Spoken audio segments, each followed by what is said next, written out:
You're still here? You're still watching these videos? You're not living in the Bellagio? I guess that means you need some Tuesday NHL Sniffs, and that's what we got for you here because, as always, Tuesdays, Thursdays, those are the loaded NHL slates. And we got another one on this Tuesday night. A lot of games to get through.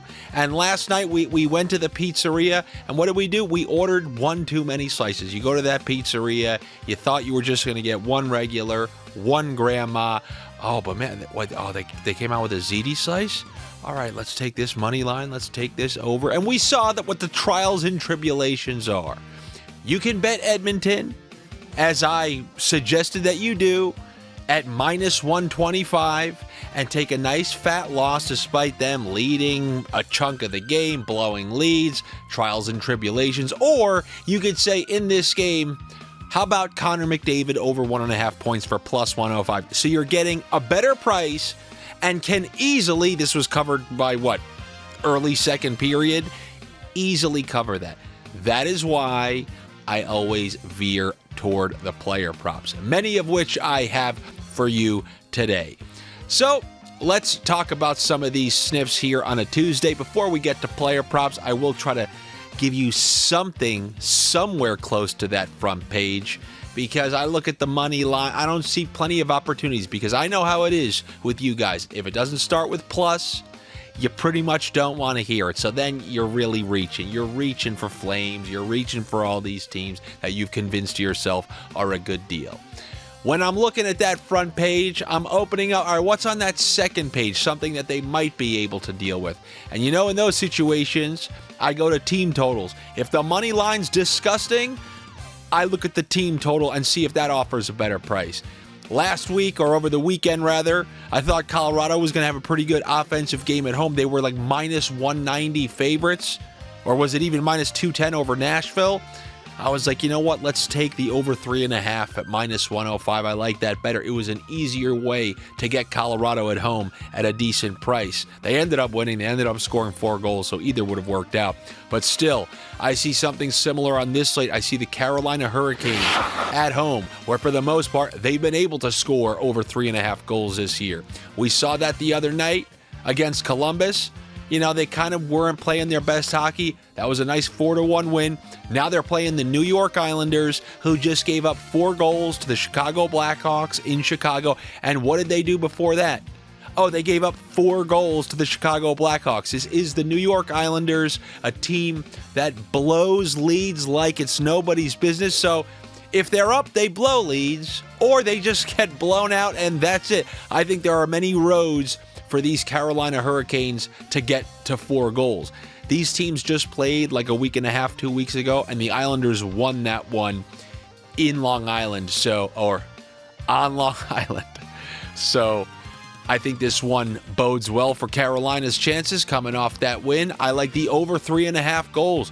Good price in comparison to the money line price for Carolina. So give me that over 3.5 goals there. Then let's veer to some of the player props. Similarly, you can look at a money line like Nashville. Okay, they're minus 115 and they're playing these Rangers who are in full disarray. Anytime there's additional disarray, you kind of like betting against that team. Again, now we hear that the Rangers had a closed-door players-only meeting to discuss that they don't like Drury. I don't really care about any of that. All I know is they're not playing good hockey at all. They are on the road, and as I mentioned yesterday, did you see those awful line combinations? Go watch yesterday's video. Curse about the Oilers money line. Yes, completely disregard the McDavid over 1.5 points still hit, but then go watch that part about the Rangers.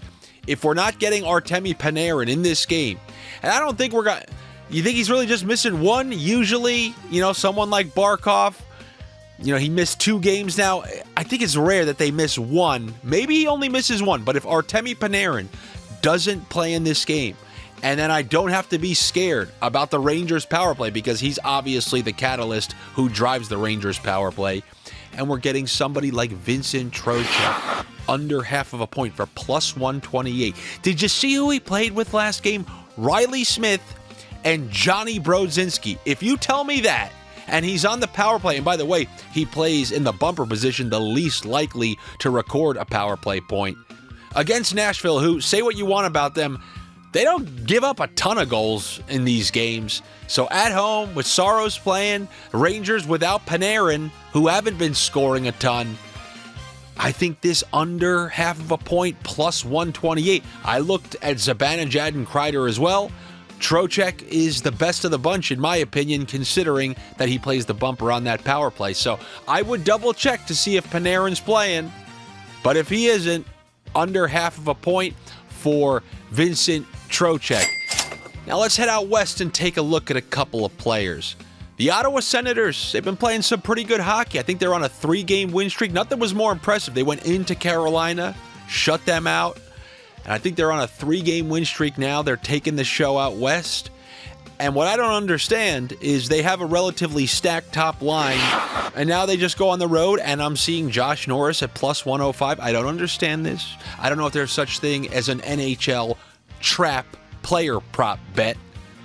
But if there is, I guess I'm going to fall for it because I'm seeing two members of their very good power play, him and Jake Sanderson. He's plus 105. Jake Sanderson's plus 115 at the point.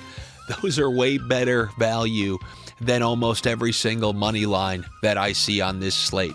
So give me Josh Norris plus 105. And obviously, if you combine him with Drake Batherson, you're looking at over plus 200 for that line combo. And speaking of line combos and speaking of plus money points, I'm not a fan of this next player that I'm about to suggest to you because his point prop is a very good price and he has not been playing that well this year. Although he registered a point in the last game against Vancouver, which happened to be his most recent team. And now he's playing in Calgary, his second most recent team, the team he's established a longer connection with. I'm talking about Elias Lindholm, who is still playing with Marchand. He's still on the top power play. And I think in this game in particular, against Calgary, one game after registering a point against the Vancouver Canucks, I don't know, call it a sniff. I'm looking for Elias Lindholm to register a point in this game against the Boston Bruins. And I think him and Marchand, that line combo, is worth a sniff here.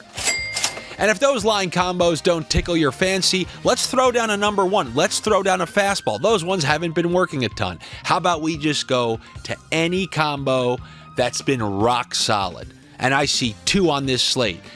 I told you that Point and Gensel, I don't understand how they are plus money ever. Well, I guess they heard my call because I think they were like minus 130 for tonight's game against the Columbus Blue Jackets. But two other combos. The Classic Kings, the Kempe Kopitar, just hit. This hits so much. We're getting plus 135 against the Pittsburgh Penguins, who you know you can score against. They've been playing a lot better recently. You can still score against the Pittsburgh Penguins and their defense and their goaltending that they roll out there. So give me Kempe Kopitar for a point. That's plus 135. And then Suzuki and Caufield, they're just ripping off points game after game after game. I almost need to see the last goal where one of them was involved on and the other one wasn't. They seem so tied at the hip with all their production. At home against the Sabres, I think just to find one goal, top line, top power play, yeah, I like my chances there. Give me the plus 125 over half of a point for Cole Caufield and Nick Suzuki. A lot of sniffs on this slate. If there was anything that you liked, you do like any of this stuff, and it is in the minus. You remember during I Hate Baseball, I used to go check the donkey streaks. I need something at least 10 games deep. And then I'm going to bring it to your attention, and we're going to see. We're going to see if I can bring something to your attention that's happened 12 straight games. And now it's not going to. Everybody was yelling at me last night about how I should be taking Protus, I believe, on the Capitals because he'd gone over 2.5 shots in God knows how many games. I was like, yeah, why are you looking at it like that? They're playing the Dallas Stars, who can stifle pretty much anybody. Yeah, he had 2.5 against Columbus, 2.5 against Montreal, 2.5 against these awful teams. This is a whole different order talking about getting that in Dallas against that defensive style. So I feel like I can sniff out streak ruiners. We're going to find out today. I don't smell a streak ruiner here. I've seen that Anthony Cirelli has gone over 1.5 shots in 12 straight of his games. Well, who's he playing? He's playing the Columbus Blue Jackets. He should be able to continue that. Although this is the Lightning's first game home after the long road trip, so I would be on upset alert there. But still, let's see if that one can find its way into the night. The over 1.5 shots. Look, it's minus 165. But I know who sails these waters. It's the Parlay Pirates. So I know you've taken something else. And I know you want to use that boost where you need a 4th or 5th leg. How about the Anthony Cirelli over 1.5 shots? Let's see if bringing that to your attention in Chucky style can ruin the streak that's been building around that. That is what I have for you here. Tuesday, good luck to you. Better luck to me. Do all those things that bring about good sports betting karma. Like the video. I mean, really, once again, I'm not asking you to drive me to the airport. I'm not asking you to go lift a bunch of stuff, help me move a couch, move a futon, and then I didn't like the first position, now we got to reposition it. I'm asking you to click a digital button. And then also, if you can click a few other... oh my God, now I got to what? Hit comment and then type something? Yeah, a little easier than the oil rig. If you can leave a comment, say whatever the hell it is you want to say, good or bad. Hopefully it's good. It's probably bad. That would be very much appreciated. And then click the notification so you know when the videos come out. They come at all different times, as you guys have learned to this point. But what I would appreciate the most, especially while there are a grand total of 0 sponsors here, other than my Patreon members, come join the Patreon. It's patreon.com/Andy Francess. That's where I give out weekend picks.